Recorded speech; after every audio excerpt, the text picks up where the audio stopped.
A AGJ Hospital Saúde Center recebe hoje aqui para entrevista o diretor clínico, Dr. Valber Vieira, e o médico infectologista, Dr. Márcio Uchoa. E ambos vão esclarecer para nós um pouquinho sobre essa questão que está tão aí em alta, né, na internet e também em todas as redes sociais, sobre a pandemia, o Covid-19 e tudo mais. Vamos falar sobre este assunto e esclarecer algumas dúvidas. Tudo bem, doutores? Tudo bom. Eu queria começar primeiro, né, levantando essa questão do que é o Covid-19, a pandemia, né, e tudo mais. Bom, a Covid-19 é uma doença que teve seus primeiros casos identificados no final do mês de dezembro de 2019 na China. Os primeiros casos ocorreram na cidade de Wuhan, uma grande metrópole da China.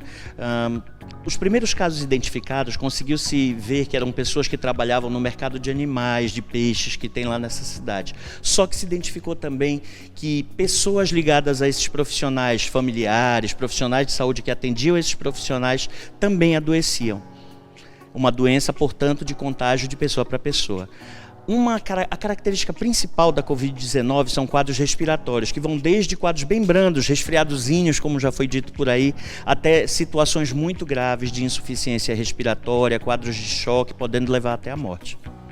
E qual é a gravidade, o senhor falou que pode até levar à morte, mas qual é a gravidade da doença na questão do nosso território aqui? Tem alguma diferença, o nosso clima, que vá ter maior contágio ou não? Vamos lá, o que se tem de estudado até hoje, a gente não pode afirmar essa coisa do clima influenciando na gravidade maior ou menor. O que se existe de já verificado observacionalmente são que geralmente doenças causadas por vírus respiratórios, elas têm uma expressão clínica e uma transmissão muito mais importante em áreas mais frias. Teoricamente, climas tropicais, equatoriais, principalmente como o nosso, muito úmido, não seriam propícias a esse tipo de disseminação dessas doenças. Mas isso é uma coisa que a gente só vai poder afirmar com segurança com o passar do tempo e com os estudos que vão ser publicados. Certo. Essas medidas de segurança, de higiene, né, que estamos sendo todos orientados pelo Ministério da Saúde e outros órgãos, né? Essas medidas, podemos chamar de profilaxia? Medidas preventivas, profiláticas. Tem alguma outra característica, alguma outra abordagem diferente na questão da máscara, da lavagem das mãos, do uso do álcool? Tem alguma coisa diferente que a gente desconheça, né, dessa grande informação que a gente tem hoje? Olha, não tem nada de muito diferente, é mais do mesmo. O que importa, essa doença é transmitida de dois modos principais. Através das gotículas respiratórias que a gente elimina quando fala, quando respira, quando tosse, quando espirra. E aonde essas gotículas vão cair? Normalmente elas não ficam viajando no ar, elas caem muito próximas, 1 metro no máximo de distância. Por isso a gente recomenda a distância de 1 metro entre as pessoas. Outra situação é o contato com essas gotículas. Se eu estou falando aqui, eu espirro ou tuço, as gotículas estão sobre essas superfícies. Se eu toco nessa superfície, eu posso levar nas minhas mãos o vírus para outros lugares. Através de objetos, eu também posso disseminar o vírus para outras pessoas.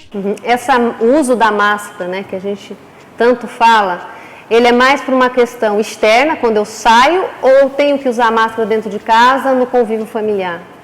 Não, a máscara está indicada em situações bem específicas, quando você tem o risco de proximidade, de contrair a infecção através de proximidade muito grande com outra pessoa que esteja infectada. Tá? No convívio familiar, com pessoas que estão sadias, né? Sadias e todo dia se conversando, não vai fazer muita diferença, não. Só se você estiver gripado. Exato. A pessoa gripada tem que procurar fazer a questão do isolamento social, que hoje a gente recomenda para todos, e o gripado dentro de casa deve ser de preferência colocado num ambiente só dele. Sejam levados alimentos, os insumos só para ele.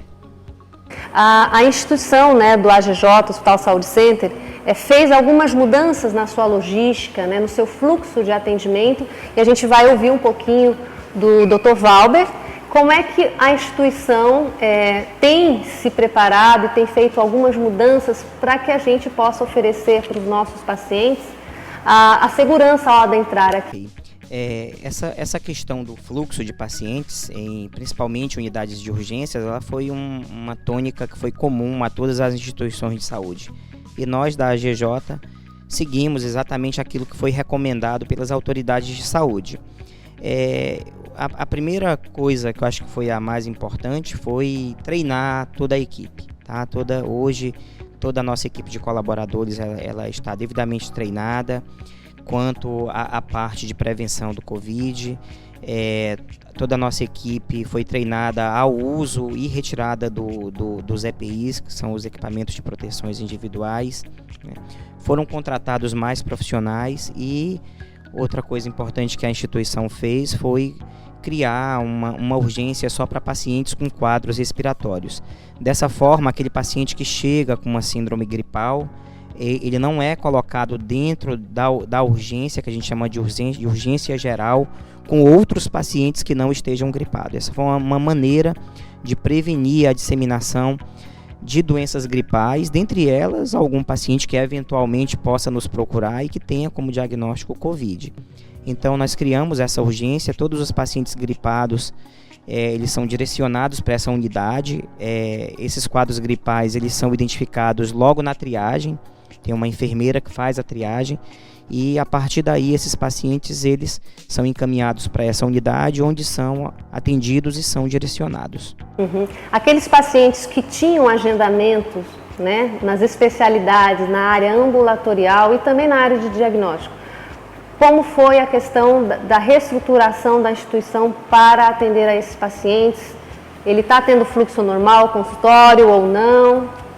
Bom, também preocupado com o risco de se ter aglomerações, né? A mídia ela fala constantemente de se evitar aglomerações. A AGJ teve também a preocupação de ter que cancelar, seguindo as normas das autoridades de saúde, de cancelar algumas especialidades, né? A gente hoje está funcionando com os ambulatórios reduzidos. Existem algumas especialidades que para nós são imprescindíveis, né? Esses ambulatórios eles funcionam com um número reduzido de pacientes e com hora marcada na tentativa de se prevenir a aglomeração de pacientes. Então, houve uma diminuição do fluxo, como eu falei, seguindo as normas das autoridades de saúde, e aqueles ambulatórios que estão sendo realizados, eles seguem uma logística de hora marcada, exatamente para evitar um maior número de pessoas dentro do salão de espera. Certo. Eu tenho observado que quando eu entrei na instituição, logo na portaria foi feita a minha medição da temperatura, né, corporal. O próprio porteiro já me ofereceu álcool em gel. E também vejo algumas mudanças na questão do lavabo, né? A gente tem acesso mais à pia. Exatamente. Todo paciente que adentra ao hospital, ele tem automaticamente na portaria a sua temperatura aferida. Aquele paciente que chega no hospital e tem um quadro febril, a gente já direciona ele, né, ou para um atendimento. Então, em relação ao uso de álcool também, todo paciente que entra, não só paciente, mas como também os acompanhantes, essa temperatura é válida, ela é feita também para os acompanhantes logo na entrada. Como o Márcio falou, uma das formas de disseminação é pela mão, né? Você tocar superfícies contaminadas. E aí você leva as mãos até a mucosa e aí ocorre a transmissão. A gente também construiu algumas pias, né? É importante também que todos saibam que não é só o álcool gel que é eficaz, né? Aquela pessoa que está em casa ou que não tem a oportunidade de ter álcool gel à disposição, pode fazer a lavagem das mãos com água e com sabão. E para isso, nós distribuímos aí várias pias, vários lavabos ao longo, né, desse trajeto de entrada e saída do hospital, para que as pessoas possam fazer a lavagem adequada das mãos. Aqueles clientes que têm algum familiar internado, a questão das visitas, né? Essa triagem é importante porque às vezes uma visita vem no horário marcado de visitação e ela está com uma febre e isso já acaba dando uma filtrada, né? até para a segurança do próprio paciente que está internado. Exatamente. Também seguindo as recomendações das autoridades, houve uma redução do número de visitas, exatamente para diminuir fluxo de pacientes dentro do hospital, evitar que alguém que vinha de fora contamine o próprio paciente que está internado ou algum colaborador, e também em cima daquela preocupação de se evitar as aglomerações. É importante que as pessoas entendam que ainda é necessário que a gente permaneça em casa, é necessário ainda que se evite o contato com grandes aglomerações. A doença no Brasil ainda está em curva ascendente, então esse cuidado ele é primordial. Então, em suma, a instituição ela está realmente aumentando alguns procedimentos, né, na sua logística, para que o paciente ele tenha a maior segurança quando vier à instituição para fazer uma visita, para fazer uma consulta de emergência, ou então a ser atendido por uma dessas especialidades essenciais que o Dr. Valber mencionou. Eu quero passar a palavra para o Dr. Márcio para ver se ele tem alguma outra complementação sobre esse assunto que acha relevante. Bom, eu acho que o que a gente tem que buscar e a gente está conseguindo avançar é a questão de segurança mesmo, segurança do paciente, segurança para o profissional que está atendendo dentro da instituição, poder ofertar a toda essa população um serviço de qualidade, um serviço dentro do possível, o mais seguro, e precisando a gente está aqui. Espero que você tenha esclarecido todas as suas dúvidas com os nossos profissionais. E se você ainda tiver algo mais, você pode entrar em contato com este telefone abaixo ou então colocar a sua dúvida nas nossas redes sociais, Associação Guiomar Jesus, Hospital Saúde Center. Cuidar com amor, essa é a nossa missão.